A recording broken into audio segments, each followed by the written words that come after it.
sagalee qeerrooti. Sagaleen qeerroo torbaanitti guyyaa sadii diddaa uummata Oromoo fi saboota cunqurfamoo impaayera biyyattiin mara akkasumas shira mootummaa abbaa irree wayyaanee kan gabaasu. Kun sagalee qeerrooti.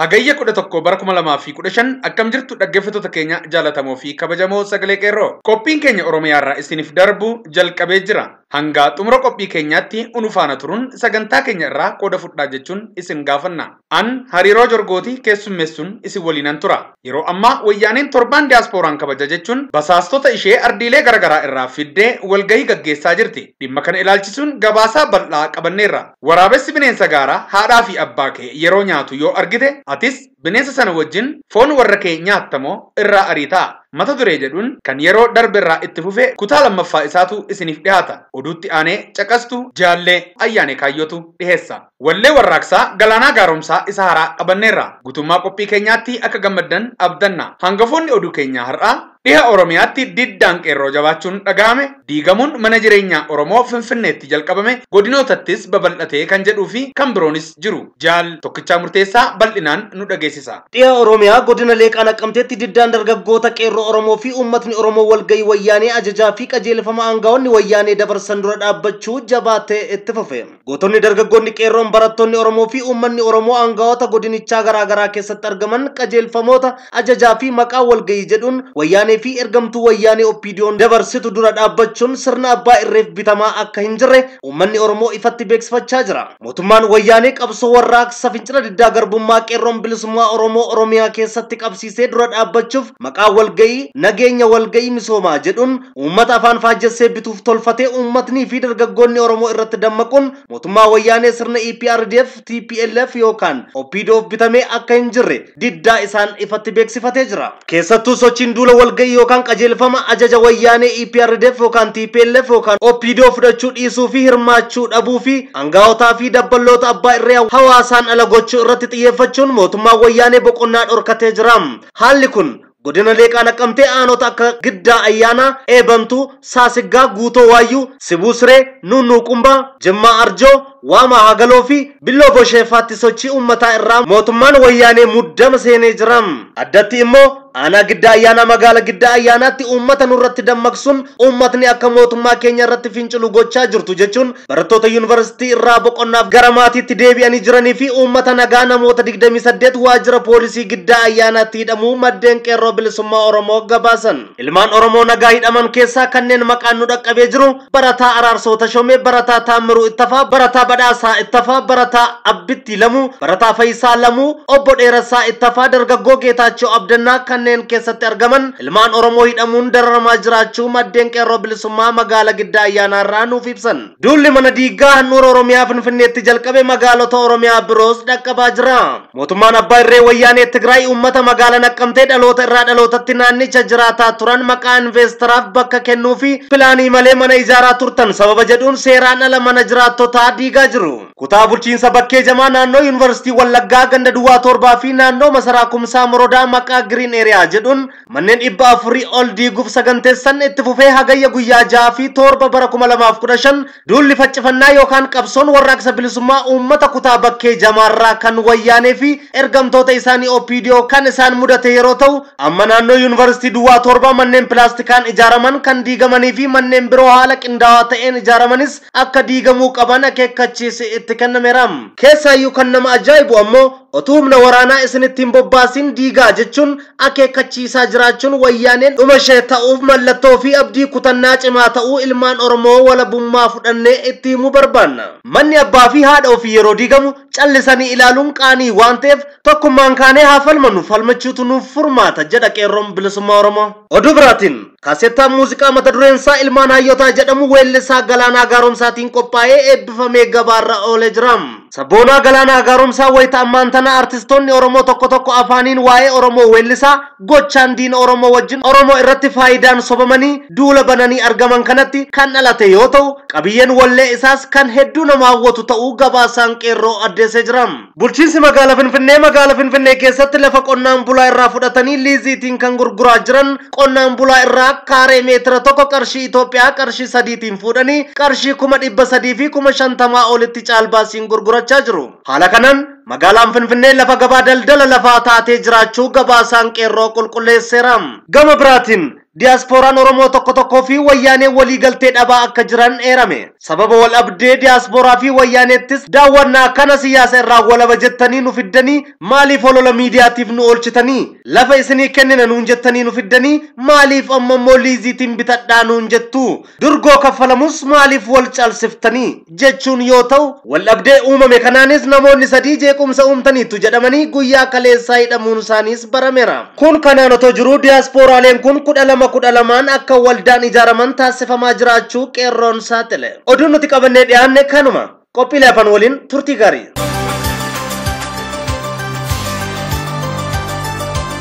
Waraabessi bineensa gaaraa yeroo haadha kee fi abbaa kee qurxummee nyaatu yoo agarte atis waraabessa sana wajjin foon warra kee nyaatamoo irraa ariitaa.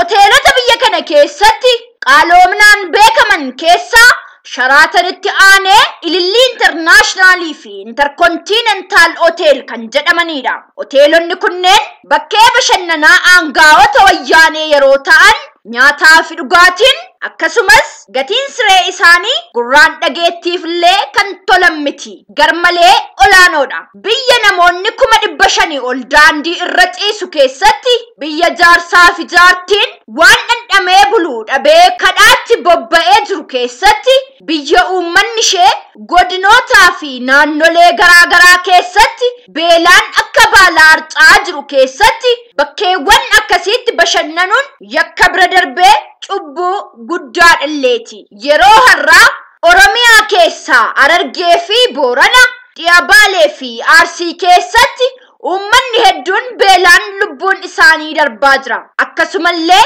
loon hongeen galaafataa jiraachuun kan dirmatuu fi dhabamee balaa uumamaa gurguddaa kan akka rooba dhabaatiin rukutamaa jira. Miidiyaaleen mootummaa wayyaanee fi kan dhuunfaa kan habashootaa lafarraa dhumuu Oromoo waan gammadaniif sagalee saba kanaa gabaasaa illee hin jiran. Miidiyaaleen wayyaanee silas quufa Oromoo, badhaadhuma Oromoo qabsoo kootiin argame jechuun kijiba afarsu waan saaxiluuf oduun beelaa akka dhagahamu hin hayyamu. Affaar keessattis kanuma Oromiyaa fakkaatu gaggeeffamaa jira. Loonii fi namoonni beelaan guyyaarraa guyyaatti harca'aa jira. Seenaa biyyattiin ittiin beekamtu beelli Walloo irra gahaa ture kunoo ammas uummataa fi beelada Oromiyaa fi Affaar keessatti hammaatee argama. Hongeen dhabama roobaan dhalate ilmaan namaa fi loon lafarraa haxaa'aa jira. Akkuma Haayile Sillaaseen yeroo wayita Walloon beela'ee sanyiin namaa fi beeladaa lafarraa dhabamu inni faranjoota yaamee waqtii sanatti qarshii miliyoona 80 ol baasee faranjii fi abbootii lafaa affeeree guyyaa dhaloota isaa kabajachaa turetti wayyaaneenis utuu uummanni keenya beelaan harca'aa jiru kunoo Obaamaa fi diaaspooraa biyyoota garaagaraa irraa baasii guddaa baaftee fiddee hoteelota olitti tuqaman kanneen keessatti wuskii ooqisaa bulu. Baasii hunda isaa dandeessee konkolaataan miseensota ishee feetee daawwii jechuun godinoota irra naannessaa jirti. Wayita kana boba'aa konkolaataaf dirgoonni shufeeraa nyaataa dhugaatiin sireen baasileen kan kana fakkaatan qisaasamee dhangala'aa jira. Hunda caalaa diaaspooraa kana hundaaf baasiin hundi erga ba'ee fi booda qarshiin 500 diaaspooraa tokkoof kan kiisii gatii kophee ittiin qulqulleeffatan jedhamee dirgoon akka kennamuufis saaxilameera. Kan hunda caalaa nama dinqu Diasporaalee wayyaanee dhufan kanaaf dubartoota hedduu qarshiin bitanii fichisiisuun tokko isaaniif dubartoota 4 fi 5 ramadanii waan aadaa keessa hin jirre raawwachuu isaanii qofaa otoo hin taane dubartoota keenya lammiilee qarshii uummata harkaa qabaniin akka garbaatti bitanii faayidaa sobaan daganii itti taphachuu isaaniiti. Biyya alaatti isin fudhannaa jedhanii dubartoota hojii dhabanii biyya keessatti rakkatan kana dhukkuboota daddarbaaf saaxilanii kabaja isaanis muluqanii gara maayii isaanii basaasummaa isaaniitti deebi'u. Baay'een isaanii kaayyoon isaanii gatii ittiin diaaspooraa Oromoo basaasaa kan ittiin turan maqaa diaasporummaa invest goona jedhanii qonnaan bulaa keenya lafarraa fonqolchanii badhaasa lafa wayyaaneerraa fudhachuuf kan dhufanidha. Lafa kanas ammoo erga fudhatanii booda abbootii qabeenyaa ilmaan dhabashootaa itti gurguratanii gara basaasummaa isaaniitti deebi'u. Kanaafis akka ta'u Buraayyuu irraa qofaa kunoo abbaa warraa 400 ol fonqolchanii mana jireenyaa isaanii diiganiiru. Lafa kanas maqaa investimentiitiin isaaniif kennama. Maqaaf akkasaa jedhan malee gati itti basaasaa turaniif kaffaltii kennamuufii ta'uun ni beekama. Haala kanaan yeroo diaasporaa kanneeniif lafa mana qonnaan bulaa keenyaa diiganii gad lakkisiisanitti namoonni lama battalumatti wadaroo yookaan haadaan of hudhanii of ajjeesaniiru. Kaawwan isaanii kunoo ammas bakka bultii dhabanii bineensaa wajjin rooba gannaa keessa daa'imman isaanii qabatanii dukkanaa fi qabbana keessa bulaa jiru. Egaa hojiin diaasporaa Oromoo kanneen Oromoo gananii wayyaaneef abukaattoo ta'anis dhugaan isaa kanadha. Hin bari'u seetee manatti. Akkuma jedhan hin bari'u guyyaan kun hin darbu jettanii seenaa xuraawaa kanatti kan hirmaachaa jirtan ilmaan Oromoo gowwamtanii sobamtanii qaama seenaa fokkotaa kanaa taatan boodi keessan salphinaadha. Tarii har'a otoo uummanni keessan beelaan harcaa jiru gocha isin diinaa wajjin raawwattan kun isinitti hin dhaga'amu ta'a. Bashannanaa fi affeerraa wayyaaneen farshoon of wallaaltanii jiruun Oromoo jireenya hoteelotaa isin keessaa wuskii affeeramtanii nyaata buuffee affeeramtanii siree bareedaa irra ciiftanii isinitti fakkaachuu danda'a ta'a. Garuu dhugaan isaa akkana miti. Wanti isin nyaattanii dhugdan kun bor mana fincaanii seena. Ibiddi qabsoo warraaqsaa miijana irra isin kaa'ee Oromoon akkuma isin tuffattan kanatti hin hafu. Dubbii keenya irratti biyyittiin guddachaa akka jirtu warshaalee gurguddoon ijaaramanii akka jiran dhugaa baataniittu. Garuu nuti warri biyya keessa jirru qeerroon Oromoo gaaffii isin gaafanna. Warshaa lafa Oromiyaarraa qonnaan bulaan Oromoo buqqa'ee jiruun isaa diigamee ijaaramaa jiru kana keessa Oromoon hojii dhabdoonni qacarabanii hojjetan jiru. Afaan hojii naannoo Oromiyaa afaan Oromootiin jedhama maqaaf. Garuu warshaaleen kun afaan hojii isaanii afaan Oromootiin gaggeeffama. Warshichi qabeenyummaan isaa meeqansaatu kan saba lammummaan ilmaan Oromoo ta'aniin ijaaramee laata? Deebiinsaa ifa galaadha. Warshichi kan dhaabbate lafa qonnaan bulaa keenyaa irratti ta'ullee ilmaan qonnaan bulaa fi bu'aa inni fidee dhufe lafarraa fonqoluu summii xurii achi keessaan namnii fi loon isaa faalamuu malee qacaramanii kan hojjetan ilmaan dhabashoota kaabaa irraa dhufanidha. Kanneen qacaramanii jiran illee maqaa Oromummaatiin yakkamanii ari'atamu. Sanuu yoo qacaraman illee waardiyyaa fi hojii humnaa namoonni isaanii hin barbaanne qofa irratti gatii gadi aanaatiinidha. Daandii biyya keessatti ijaaramaa jiran jechuun kan diaasporaan wayyaanee holalan kunis kan salaafaa liqiin biyyoota dureeyyii irraa fuudhamee sadarkaansaa kan hin eegamne garuu dhalli dhalasaa fi liqichi kan dhaloota keenyaaf taa'u yoo ta'u har'aan tanas manneen Oromoo lafa qonnaa Oromoo dhaalanii daandii irra baasan illee kan konkolaataan irra fiigu Oromoo miti. Oromoon konkolaataa bitachuu haa turu waan dhandhamee bulu dhabaa jira. Jireenyi isaanii geeddaramaa kan jiru dabballoota wayyaanee fi aangawoota wayyaanee qofaadha. Aangawoota wayyaanee kanneen duubaanis abbaa qabeenyaa hoteela Ilillii kan jedhamu Gamshuu dabalatee qarshii ittiin hoteelli kun ijaarame eessaa akka dhufe hawaasni Oromoo hin beeku jettanii yaaddu yoo ta'e gowwomtaniitu. Gamshuun gantoota akkasaa artistoota keessaas aangawoota wayyaanee keessaas ofitti qabatee biyya keessaa fi alatti caasaa diriirfatee baandaa diinaaf hojjetu akka ta'e icitii gabaa keessaati. Hoteelli Ilillii bakka walga'ii icitii wayyaanotaati. Kun ifa galaadha. Noorweey keessa taa'ee aartii Oromoon guddisa jechuun kan artistoota Oromoo saamaa turee fi jiru abbaan Bakkalchaa TV kan ofiin jedhu irraa jalqabee hanga dameetikaa biyyaa keessatti alaabaa wayyaanee uffatanii kan qubatan hoteela Ililliiti. Feestivaala wayyaanee isaa feestivaala diyaaspooraa jedhame kana irratti artistoonni maqaa Oromootiin qabsaa of fakkeessuun qaaqaa daldalaa turan hedduunis ramaddiin isaanii dhugaa adda ba'ee beekameera. Qamar Yusuf weellistoota maqaa gaarii qabaatanii fi qabsoo bilisummaa Oromoo leellisaa turan keessaa tokko ta'uu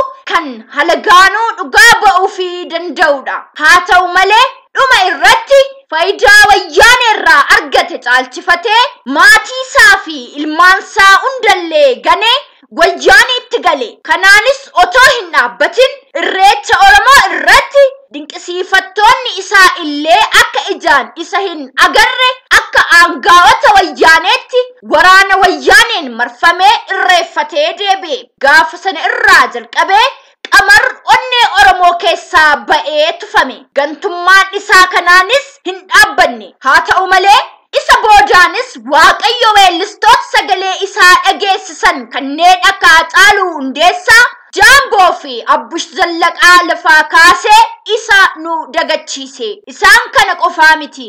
Erga goototni weellistoonni kanneen akka Shukurii Jamaal, Jaafaar Yusuufii fi Caalaa Bultumeefaa saamamuu lafa Oromiyaa, fonqoluu qonnaan bultoota keenyaa, ajjeeffamuu barattoota keenyaa, hiriira nagaa ba'anii mormuun konseertii leellisaa nafxanyaa Minilik kan ta'e Teedii Afroo irratti uggura Oromoon keessee milkaa'uu fi fudhatama argachuu isaa erga mirkaneeffatee booda waqtiin kun waqtii Oromoon weellistoonni Oromoo gama uummataa jiranii fi gara diinaa goran kan ittiin addaan baafatu akkasumallee paartilee siyaasaa gama uummataa goree falme isaan kamtu akka maratee taa'e isa jedhu yeroo itti addaan baafatu tureeti.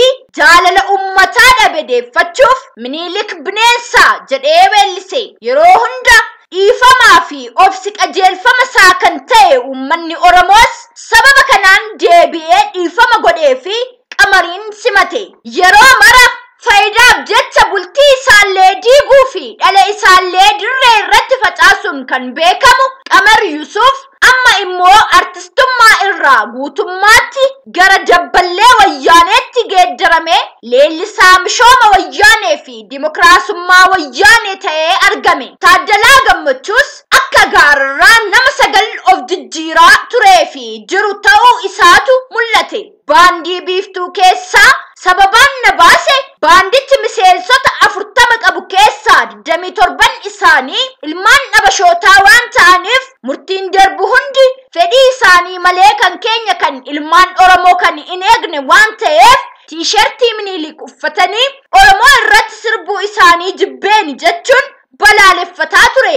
Haa ta'u malee aanota godina addaa Finfinnee irra naanna'ee lafa Oromiyaa gurgurachuun kan beekamu namni kun keessaafuu walleelee akka gadaan keenya urjiin odaarraa iftu gaaf tokko ba'uun hin ooltu milkiin waa fagoo hin jirtu kan jedhuun hunda daran gara uummata Oromootti deebi'uu isaa mirkaneessee jaalala kana hin jedhamne guddaa argatee ture. Haa ta'u malee akkuma saree tuftee ancufa ishee itti deebitee arraabduu bakkuma duraasaatti deebi'uu isaatu simannaa diyaaspooraa wayyaanota irratti yeroo inni godhu argame. Geetaachoo Haayilamaariyaam weellisaa waraanaa wayyaanee akka ture seenaan isaa addeessa. Haa ta'u malee otoo wayyaanee keessa jiru nama garaan isaa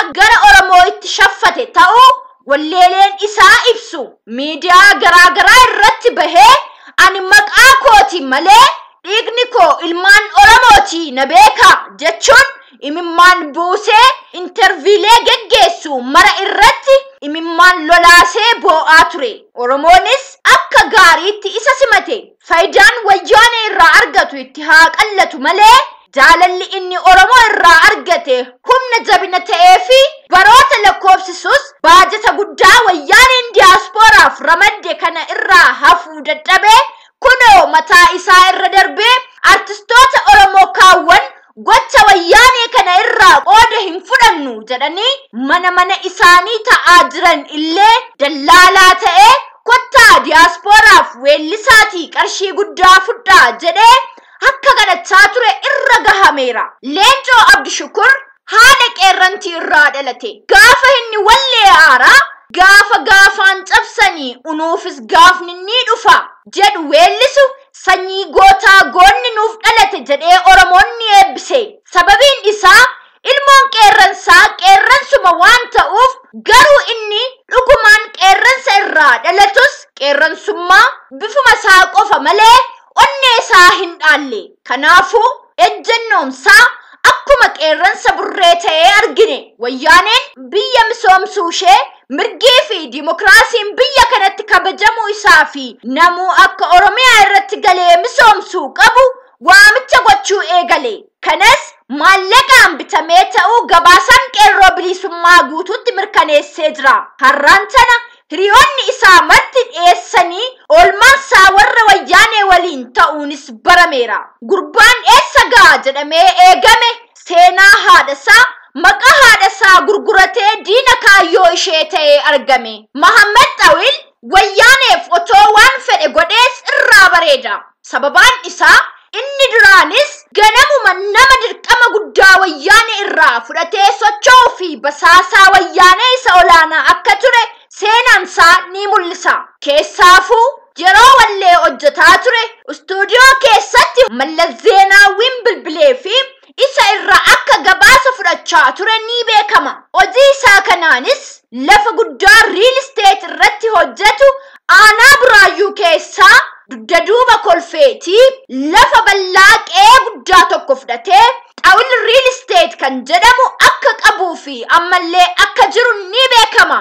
Haa ta'uyyuu malee Xawil lafa kana yookaan riil isteetii kana guraagotatti miliyoonota hedduun gurguree konkolaataa miliyoona 10 tilmaamamuun magaalaa Finfinnee keessa shirshir jechaa akka ture ija hunda keenyaatu arge. Dookter Artist Alii Birraa yaa abbaa lafaa si ga'e cooma murachuun jedhee wallee weellise irraa jalqabee dubbii keenya irratti Alii Birraatiin namni Alii Birraa godhee qabsaa Oromoo beekamaa lubbuun wareegamee jiru barreessaa fi gaazexeessaa Oromoo isa jalqabaa nama ta'e Abdii Qophee yookaan Abdii Muhammad Yusuf akka ta'e namuu hin dagatina. Kan maqaa Abdii Qopheetiin daldalu namni Muhammad Qophee jedhamu kan har'a waajjira pirezidaantii Oromiyaa keessa jiru OPD'tti akkuma jirutti ta'e hundaafuu Aliin dhugumatti sabaaf nama quuqama qabaachaa ture akka ta'e shakkiin hin jiru. Mana hidhaa lafa jalaa kan mana masaraa Haayile Sillaasee keessatti waan isarra gahaa tures dubbachuuf kan miidiyaaf tolu miti. Gatii guddaa Oromummaaf kaffalaa tureera. Walleen warraaqsa isaas dhalootarraa dhalootatti ce'uuf kan humna guddaa qaban turan. Namni kun garuu sababa dhukkubaatiinis ta'u dulluma yookaan ammoo kan biraa harka kennee jira. Gaaffii inni gaafachaa ture boo'ichi inni saba isaatiif bo'aa ture garuu hin deebine. Oromoon har'as ni ajjeefama, ni hidhama, ni buqqaa, ni saamama. Ofiif garuu ni beelaa. Kan guyyaa har'aa illee yeroo Alii Birraa fi fakkaattonni isaa olitti tuqaman quufaa fi misooma biyyaa lallabaa jiranitti gandi dhaloota Alii Birraa akkamitti akka jiran Aliin gaafatee waan mirkaneeffachuu danda'udha. Moo durumaanuu gaaffiin Alii bilisummaa Oromoo otoo hin taane mana jireenyaa fi konkolaataa argachuu ture. Ammas yaadni kaasaa jirru Aliin maaliif kana argataa miti? Aliif kun itti xinnaata. Aliin aaturuuti qabeenya Oromoo kunoo diinuu yeroo itti fandalaalu argina. Garuu gatiin bilisummaa meeqadha? Qabsaan bilisummaa mataa isaa fi saba isaa qarshii meeqaan gurguraa? Dr. Aliin kana nuuf deebisaa laata? Sangaa guddaan baraayessee uuda tolcha jennaan alba'ee uuda balleessee tan Oromoon jettu tanamoo tan biraa tiree dhiiroo. Egaa weellistoota kunneeniin nuti maaliif dabballee wayyaanee taatan hin jennu? Kun ejjennoo keessan taanaan itti fufuuf dandeessu. Garuu borummoo akkuma amala keessanii as deebitanii maqaa saba keenyaa lammataa hin waaminaa isiniin jechuu feena. Amma karaan qabattan dugda handaanqoo isiniif haa ta'u jennee kunoo isin geggeessineerra. Oromoon weellistoota gootota meeqaan tan qaba? Isinitti hin haajamu. Miilla wayyaanee wajjin dhiiga ilmaan Oromoo irratti dhiichif. Kanaan biyya keessaa fi alattis konsertii Oromoo irratti ammaan booda hin hirmaattan. Ni hirmaanna jettanii yoo yaaltan illee tuqaatii ilaala. Salphina guddaatu isin eeggata. Wallee hojjettaniinis maqaa Oromoo hin kaasina. Gaafa kana gootan garuu Oromoon isin abaara. Afaaniin sobdanii maqaa saba kanaa hin kaasina. Garaan keessan, onneen keessan, qalbii fi iji keessan kan jiru kiisii wayyaanee keessaadha. Wayyaaneen waraabessa kaabaa dhuftee uummata keenya irratti bobbaatee qorqaa jirtuudha. Waraabessi bineensa gaaraa yeroo haadha kee fi abbaa kee qorqomsee nyaatu yoo agarte atis waraabessa sana wajjin foon warra kee nyaatamoo irraa ariita. Hariiroo jargootiin qophaa'ee ayyaana kaayyootiin kan dhiyaate qeerroo bilisummaa Oromiyaa. Sonero be herebu sonero bato. Sonero be herebu sonero bato. Sonero be wakayo hingodanu. Sonero be hurida godansisa. Sonero be bien jagamanyate. Sonero be bien kabada nyate. Sonero be jirungana na dagote. Sonero be bien tasba jamadanyate. Sonero be bien gadisar basanyate. Sonero be bien alamayo garba paanyate. Sonero be bien nagasa wagi paanyate. Sonero be bien darara kafani nyate. Sonero be bien il malanam ponyate. Sonero be numa punzo dachisare buzonero. Sonero be buzonero. Sonako ya sonako, o sonako ya sonako. Alan sonesa ola iriyade sayona, hadironta te sayona. Sonako ya sonako, dukana de mamade, warabu kopenkabu. Absetu de mamale lentiga chanangab. Sonako ya sonako, useta ni samale, bekan chali samale. Dina wajin garam paya, nangabu jeti. Ekadu galan. Sonako ya sonako, kawe rasa sangkamne, hama ule kopoti, samni gamta hinkamne, hama nama tokoti. Yagan gurba. Sonako ya sonako, hormi koti sadide, gara kesa bokisa, sabato kumang kamne, karadem tu dorsi saja. Sonako ya sonako, alaga ilkanadi, alangani sasadi, ya adure, eranda gama yabden koporeni, baji, ya asume, kale sumote, ilma irang kochonini, laki, ilmi ira dagala, tures bules nigala, rebuzonero baton. Sonero be rebuzonero baton.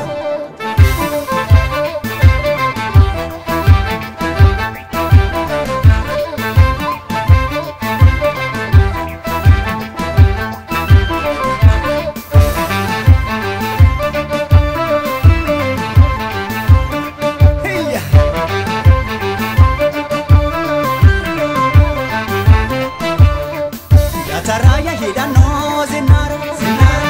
Otatidateya hidano zinara. Gasawagiya hidano zinara. Dinatumsaya hidano zinara. Igutamaya hidhanno zinnaara barbaarotumsa ya hidhanno zinnaara adda sabirru ya hidhanno zinnaara badhaadha dilgaasa hidhanno zinnaara agada beerra garaatu naara naannesi waraana harka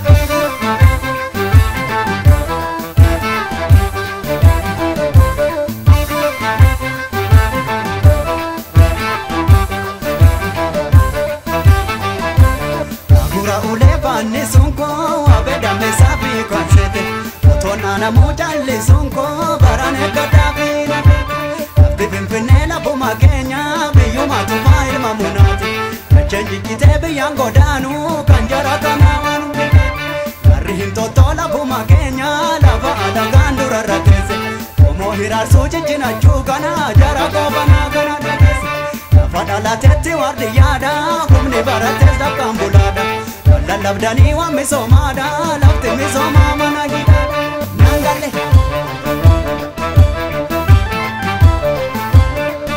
sonago takolo tudirako akasonela lulubina dotela sonago tumelak sonago nikolo tudirako itichela lulubina dotela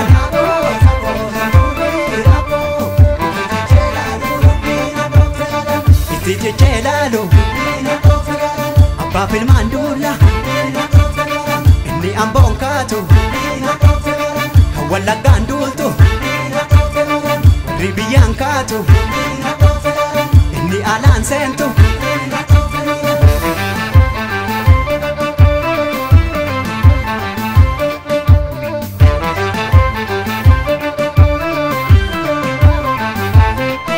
Sonago takolo tudirako akasonela lulubina dotela sonago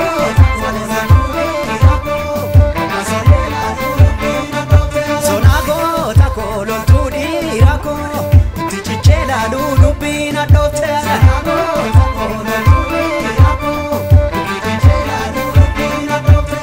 Tokotane kanu Mariane yanu Kidurin tatu Ni asin katu Rijimandula Rijilung katu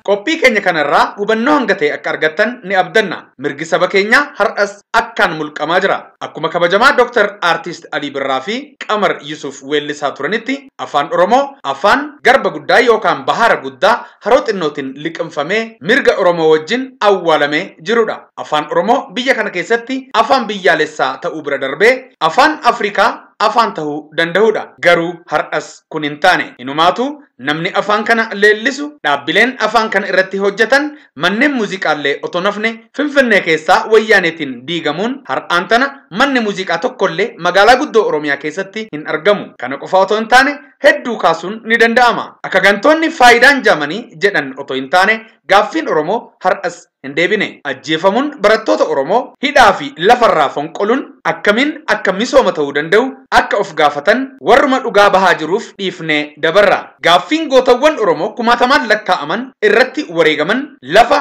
har'a wayyaaneen qonnaan bulaa keenya irraa manasaa diigdee gantootaaf rabsituun hin dhaabbatu. Sagantaa keenya har'aa kan waliigalaa asuma irratti goolabneerra. Sagantaa biraatiin qophii wal fakkaatuun hanga wal arginutti nagaan nuuf turaa jenna. Injifannoo uummata Oromoof gadaa bilisummaati.